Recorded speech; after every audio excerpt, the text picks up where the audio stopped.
Hello everyone, आप सबको दिवाली की हार्दिक शुभकामनाएं। और आज मुहूर्त ट्रेडिंग का समय भी है और इस वीडियो में हम बात करेंगे 5 ऐसे स्टॉक्स के बारे में जो कि एक साल के होराइजन के लिए मुझे अच्छे लगते हैं और देखा जाए तो करेक्शंस भी काफ़ी ज़्यादा यहाँ पर बनते नज़र भी आए हैं और फ्यूचर अच्छा लग रहा है। लेकिन साथ में ये भी डिस्क्लेमर दे दूँ कि भाई साहब देखो, मैं यहाँ पर कौन से लेवल की बात कर रहा हूँ, कौन से सपोर्ट की बात कर रहा हूँ, वो पहले पूरा देखिएगा कि कहाँ पर खरीदारी के मौके हैं। ठीक है, देखिए वीडियो को शुरू करूँ उससे पहले अगर आपने अभी तो चैनल को सब्सक्राइब नहीं किया है तो प्लीज़ अभी इसे सब्सक्राइब कर लीजिए, क्योंकि आगे भी बहुत सारे वीडियोस हैं जो वो काफ़ी ज़्यादा हेल्प करेंगे। तो जो मेरी लिस्ट में सबसे पहली कंपनी है वो है एवेन्यू सुपरमार्ट, जिसको हम डीमार्ट के नाम से भी जानते हैं। और देखो पिछले एक महीने में देखा जाए तो यहाँ पर 2% का डिक्लाइन ज़रूर आया है और एक साल में 7.5% की गिरावट है। परफॉर्म नहीं करा है इसने। अगर आप 5 साल का भी ग्राफ देख लो तो 175% का ग्रोथ ज़रूर है, लेकिन 2021 से लेकर अब तक अगर हम देखें तो पिछले 2 साल से भी ज़्यादा का टाइम हो चुका है जहां पर इस कंपनी ने परफॉर्म नहीं करा है। और जो लेवल था 5,325 रुपये, वहाँ से ये गिरा है। और जब भी ये 3,500 की रेंज में आया है वहाँ से एक सपोर्ट बना है, तेज़ी आई है, वापस गिरा है, सपोर्ट बना है, तेज़ी बनी है यहाँ पर। और देखो कंपनी की जो सबसे बड़ी बात यह है कि आने वाले टाइम में ना देखो रियल एस्टेट के जो प्राइसेस है वो डेफिनेटली बहुत ज़्यादा बढ़ने वाले हैं। और जो कंपनियां इस सेक्टर में बिलोंग करती है वो रेंटेड प्रॉपर्टीज़ पर है, तो उनके रेंट लगातार बढ़ते रहेंगे। लेकिन डीमार्ट के केस में ऐसा नहीं है। डीमार्ट का ये है कि इनके जितने भी स्टोर्स है वो उनके खुद के ओन स्टोर्स है, मतलब जो स्टोर्स है वो कोई भी रेंटेड नहीं है, तो उनको उसका रेंट चुकाना नहीं है, चाहे वो 10 साल बाद हो या 12 साल बाद हो, उनको रेंट उसका चुकाना नहीं है। तो आने वाले टाइम में इनके पास एक बड़ा एज ज़रूर होगा। देखो स्लो एंड स्टडी वाला है इनका खेल, ठीक है। वो रिलायंस की तरह बहुत बड़े एक्सपांशन की तरफ नहीं जा रहे, स्लो एंड स्टडी वाला है, लेकिन धीरे धीरे ये अपने आप को एक्सपांड कर रहे हैं। मतलब बड़ी सिटीज़ में तो ये थे ही, अब छोटे शहरों में भी धीरे धीरे इनकी एंट्री हो रही है। तो आने वाले टाइम में धीरे धीरे ये बढ़ेंगे ज़रूर। लेकिन अगेन मैं कहूँगा कि यहाँ पर अगर ये 3,600 3,500 के करीब जाता है, खरीदारी के मौके यहाँ पर बनेंगे। हालांकि कुछ चैलेंजेस भी इनके लिए रहने वाले हैं। इनका जो सबसे बड़ा चैलेंज है वो रिलायंस ही है, ठीक है। जियो मार्ट है, रिलायंस है। इसके अलावा जो ऑनलाइन प्लेटफॉर्म्स है, चाहे वो ब्लिंकिट हो, जेप्टो हो, जो ऑनलाइन प्लेटफॉर्म्स है वो एक इनके लिए कंपटीशन क्रिएट करेंगे। लेकिन देखो अभी ये जो ऑनलाइन प्लेटफॉर्म्स है ना, वो सब लॉस मेकिंग प्लेटफॉर्म्स है। कल को उनको भी प्रॉफिट्स कमाने के लिए जब उनको और नेक्स्ट अराउंड में जब फंडिंग चाहिए होगी तो प्रॉफिट कमा कर दिखाने पड़ेंगे, आज नहीं तो 2-3 साल बाद। और प्रॉफिट के चक्कर में उनको अपने प्राइजेस बढ़ाने पड़ेंगे तब के टाइम पर। तो तब शायद मैं कहूँगा कि जो लॉन्ग रन जो है वो अभी भी मुझे डीमार्ट का अच्छा लग रहा है। और जो दूसरी कंपनी मेरे पोर्टफोलियो में है या फिर मेरे लिस्ट में है वो है जियो फाइनेंशियल सर्विस। 222 रुपये का शेयर है। देखिए हाल फिलहाल की इसकी लिस्टिंग है। और देखो अगेन मैं कह रहा हूँ कि यहाँ पर काफ़ी ज़्यादा वैल्यूशन को लेकर डिबेट हो सकती है, लेकिन मैं लॉन्ग टर्म के लिहाज से, बिजनेस के लिहाज से मैं यहाँ पर बात करना चाहूँगा कि जो बिजनेस है इनके, चाहे वो इंश्योरेंस की बात करें, डिजिटल पेमेंट की बात करें, असेट मैनेजमेंट की बात करें, ये काफ़ी बेहतरीन बिजनेस है। और आने वाले टाइम में इन बिजनेस का ग्रोथ डेफिनेटली होने वाला है यहाँ पर। और सबसे बड़ी बात कि इनके पास सबसे बड़ा डेटाबेस है और सबसे बड़ी रीच है इनके पास। कल को अगर डिजिटल पेमेंट में भी इनको जाना होगा, जो कि ये जाने वाले हैं, तो इन्होंने अपने साउंड बॉक्स वगैरह भी तैयार करे हुए हैं। इनके खुद के स्टोर्स इतने सारे कि जहाँ पर वो इसको स्टार्टिंग में इम्प्लीमेंट कर सकते हैं। तो ये एक बड़ी चीज़ रहेगी इनके पास। जो अपर हैंड है वो डेफिनेटली इनके पास रहने वाला है।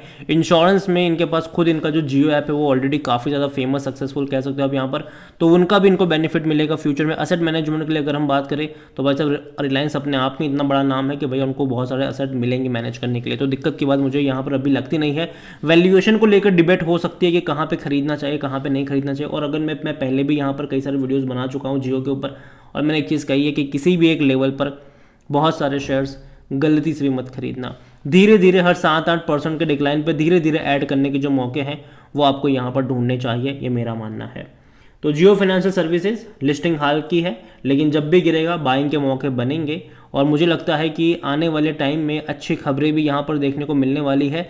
जैसे कि सबसे पहले यहाँ पर देखो, हमने अब तक खबरें सुनी इनके कई सारे इंडाइसिस से हटने को लेकर, लेकिन आने वाले टाइम में कई सारे इंडाइसिस में इनकी एंट्री को लेकर हम खबर भी सुनेंगे। तीसरी जो कंपनी है वो है SBI कार्ड। देखो पिछले एक महीने में अगर आप देखोगे तो लगातार गिरा है ये शेयर, लगातार गिरा है ये शेयर।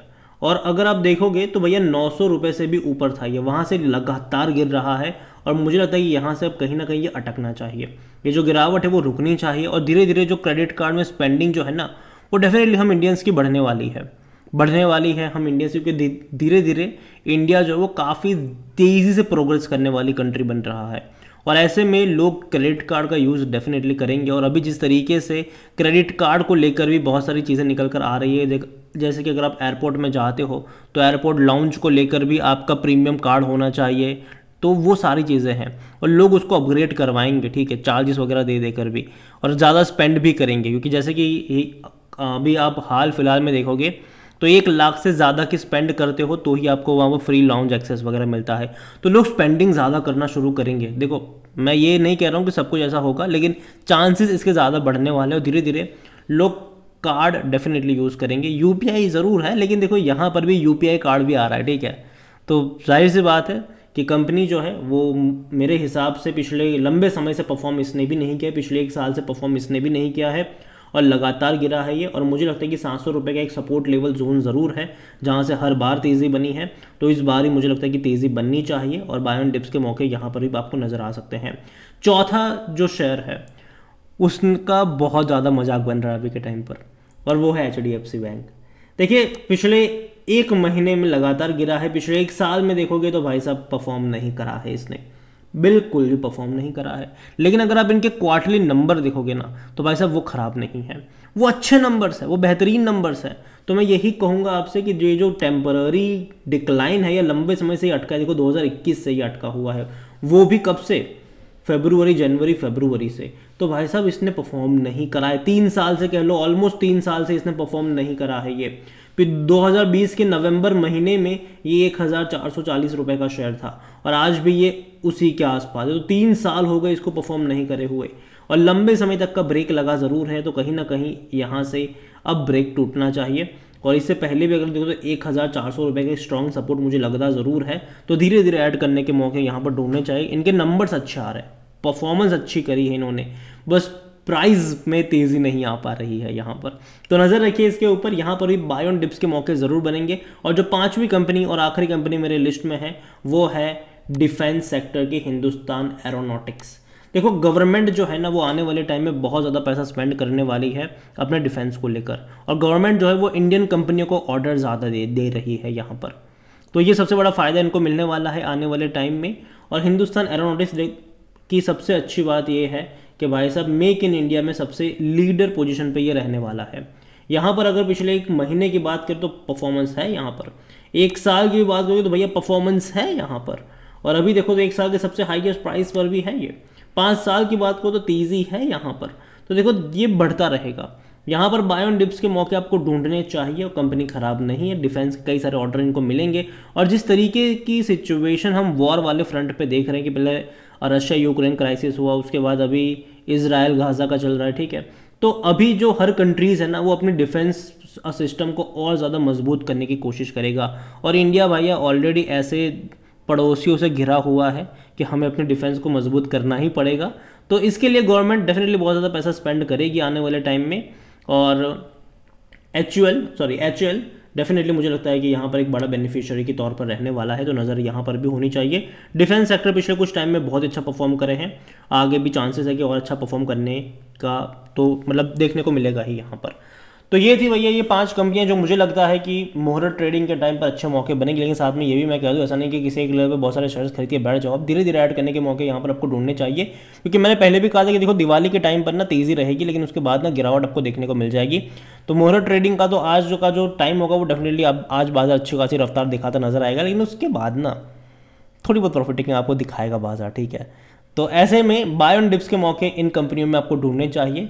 बाकी मर्जी आपकी है। वीडियो को यहीं पे एंड करूंगा। पसंद आया हो तो लाइक करें, शेयर करें। चैनल अगर पहली बार है तो प्लीज़ सब्सक्राइब करें। और इन 5 में से कौन सी कंपनी आपको पसंद है या फिर कोई और कंपनी जो आपको लगता है कि भैया अच्छी बाई हो सकती है इस टाइम पर, तो उसका भी नाम आप मुझे कमेंट में लिख के बता सकते हैं। Thank you.